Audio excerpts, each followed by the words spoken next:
Hey guys, welcome to the channel, and all credit goes to fellow YouTuber Kamuro for this one. Carl Jones, CSO, leaves the company. Let's check this out. Hello everyone, we have another of the top people leaving CIG. Of course, this doesn't have to mean anything, but I find this interesting. Carl Jones.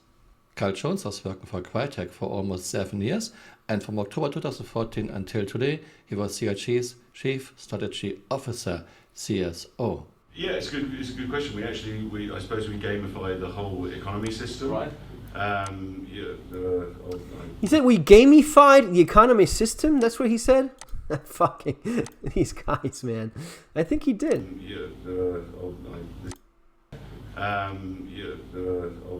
This is a difficult one. Gamified. I suppose we gamified the whole economy system.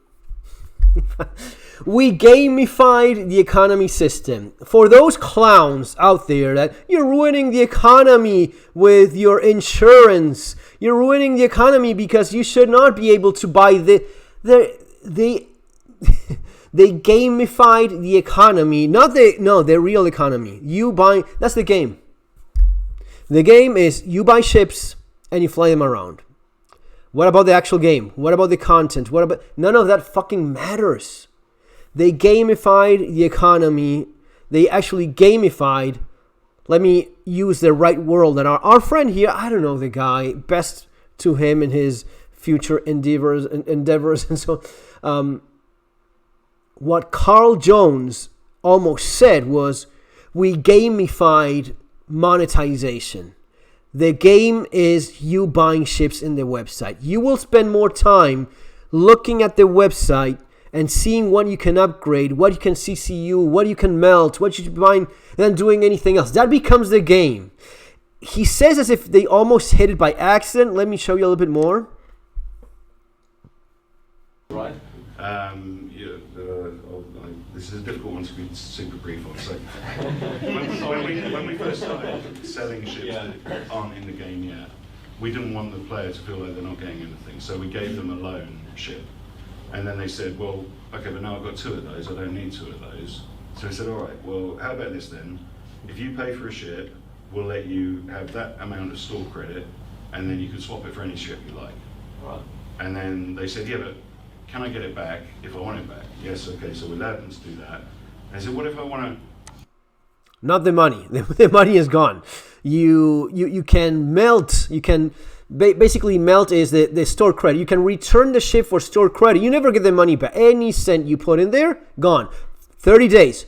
By law, you have 30 days to make a claim and want your money back, because I suggest extreme caution, because this is CIG after all. But don't spend more money.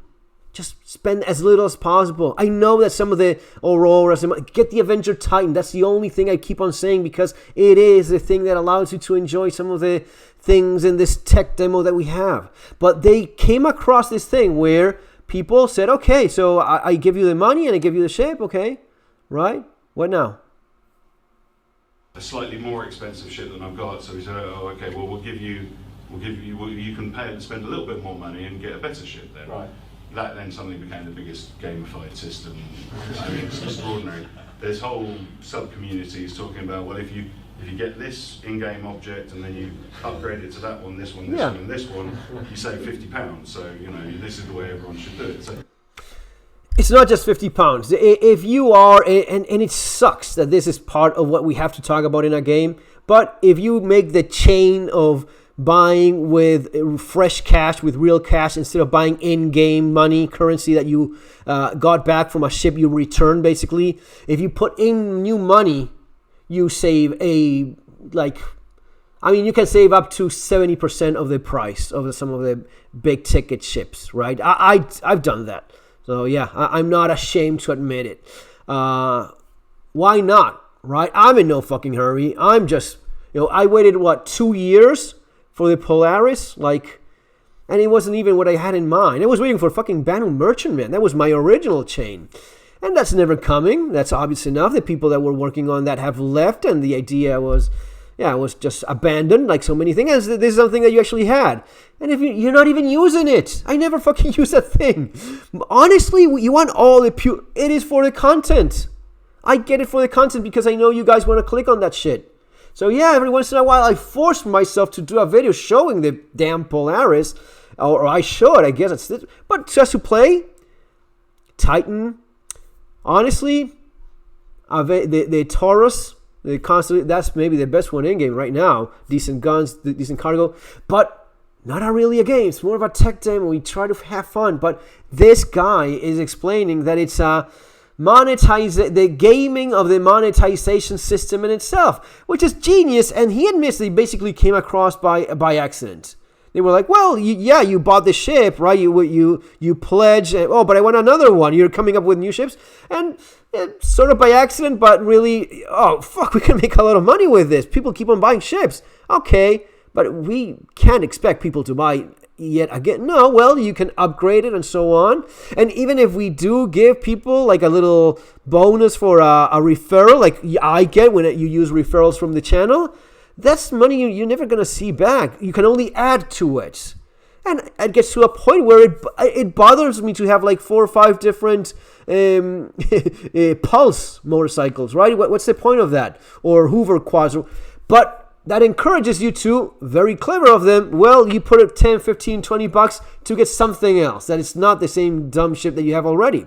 So it goes on and on. It is very clever. This is the best that they are at. Their best is how they monetize people. But going back to the original topic here is Carl Jones leaving, right? Right. The entire economy and the fleet building has become a kind of gamified system.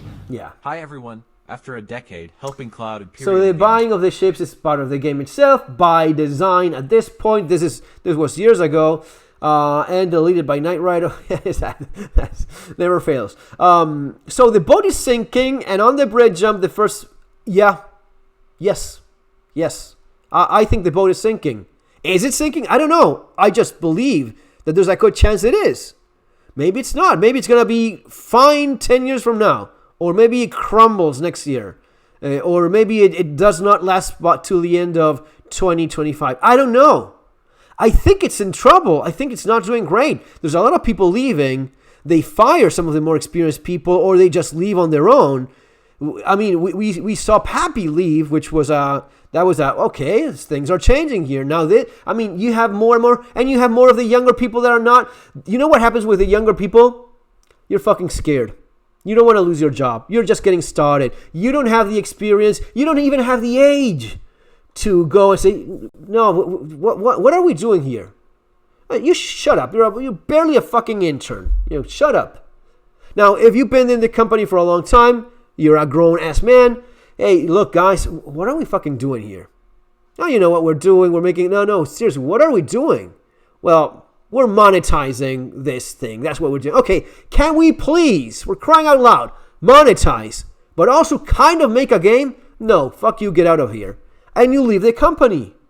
Does it make sense? Let me know in the comments. Do I sound unreasonable or something that would not be entirely possible? Why is it that they're filling this thing up with fucking 15-year-olds? You lose the people that... Look at the games. Look at the games that actually make it. Not this. No. Actual real games that people enjoy playing. It is experienced people. It is people that have been in the industry for a long time. Yes, of course, there's young people. There's 20-year-olds, 25-year-olds, and they may be extremely bright. And even some of the brightest 20, 25-year-olds will often fall for this thing of, I'm making my, I'm just marking my car. I'm making my hours. Eventually, I will get to that position where I have a voice. Even if you're smart, even if your idea is better than the idea that someone else has, or even if out of your own willpower you impose yourself a little bit more, that is going to be very rare for someone that is getting started in this thing. And I think it's a sign of bad things. And then last thing I want to make, seems like they're making room for fucking Sandy to come back. And I'm very worried that's the case. This is maybe the thing that worries me the most. I think this is happening. And I think this will be the end of it. I think they will fucking choke that golden egg goose to this. They will just keep on squeezing. Oh, there's another golden egg. There's just squeeze it, and they will just fucking kill the golden egg goose because they cannot control themselves. The greed has become too much. CI greed has become too much CI greed, and I think that's gonna happen. Will it happen? I don't know. That's what I think, based on everything that we see, based on the overwhelmingly. I mean, who can argue? There's no content. Pyro is a fucking joke. It's empty. Copy-pasted crap with no game. Most of the things they promise are not gonna. Do you think you will have base building this year? Let me know in the comments. One more thing. Let me know. Do you think that's gonna happen this year? Any kind of base? Do you think you will have any base at all this year? I really hope we do. I don't think it will happen. And like everything else, if it happens, is land claim. Okay. Build a hangar there, or it's gonna if and that's a big if we get something this year, it's gonna be embarrassingly bad. You're gonna be ashamed of being in this thing. See you later, guys. Take care.